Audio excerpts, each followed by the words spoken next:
कराची में मीर रज़ा case police जी जांच forensic ऐं मेडिको लीगल निज़ाम जी कारकर्दगी ते हिकु भेरो ॿीहर संगीन सवाल उथारे छॾिया आहिनि। मामलो रुगो हिकु पोस्टमार्टम रिपोर्ट जो न आहे, पर सवाल इहो आहे त क्राइम सीन खां पोस्टमार्टम ऐं फॉरेंसिक ताईं कराची जो पूरो जांच वारो निज़ाम आख़िर केतिरो मज़बूत आहे।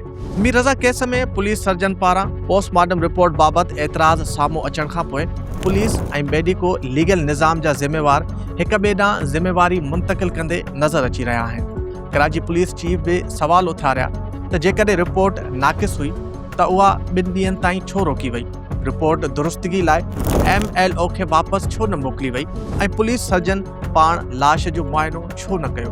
ॿिए तरफ़ सिंध जे घरू वज़ीर ज़ियाउल हसन लंझार जो चवणु आहे त हुकूमत जी का बदनियती न आहे। पुलिस सर्जन जे ख़दशनि खां पोइ नओं मेडिकल बोर्ड जोड़ियो वियो आहे, जंहिंमें वधीक माहिर बि शामिल करे सघजनि था। घरू वज़ीर मूजिबि पोस्टमार्टम पुलिस सर्जन जे मातहत MLO कयो, जॾहिं त रिपोर्ट 3 ॾींहंनि ताईं पुलिस सर्जन वटि मौजूदु रही। संदसि चवणु आहे त जेकॾहिं एतिराज़ हुआ त उन्हनि बाबति बर वक़्तु लिखत में आगाह करणु घुरिजे हा। पर मीर रज़ा केस रुगो हिकु पोस्टमार्टम रिपोर्ट जो मामलो न आहे। कराची में नाक़िस पोस्टमार्टम रिपोर्टनि में देर ऐं मेडिको लीगल ऑफिसरनि जी खोट बाबति माज़ी में बि शिकायतूं साम्हूं ईंदियूं रहियूं आहिनि। ख़ासि तौर औरतुनि जे लाशनि जी पोस्टमार्टम में देर सबबि वारसनि खे कलाकनि ताईं इंतज़ारु करणो पवे थो।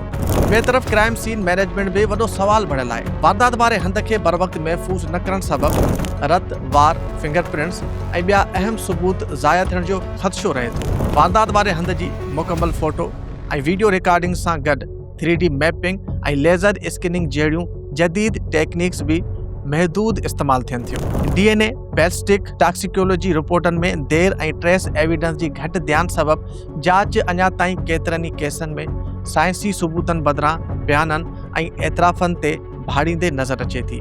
मीर रज़ा केस में नओं मेडिकल बोर्ड हाणे हक़ीक़त साम्हूं आणण जी कोशिशि कंदो, पर असल सवाल इहो आहे त छा हर हसास केस में नओं बोर्ड ठाहिणु काफ़ी आहे या कराची जी पूरी फॉरेंसिक ऐं मेडिको लीगल निज़ाम खे ई बहितर करण जी ज़रूरत आहे। छो त इंसाफ़ लाइ रुगो पोस्टमार्टम रिपोर्ट काफ़ी न आहे। महफ़ूज़ क्राइम सीन, दुरुस्त पोस्टमार्टम, बर वक़्तु फॉरेंसिक शाहिदी ऐं उहे सभु हिक ई ज़ंजीर जूं कड़ियूं शफ़ाफ़ पुलिस जांच आहिनि ऐं जेकॾहिं उन्हनि मां हिकु कड़ी बि कमज़ोर हुजे त इंसाफ़ ताईं पहुचण जो रस्तो बि कमज़ोर थी सघे थो।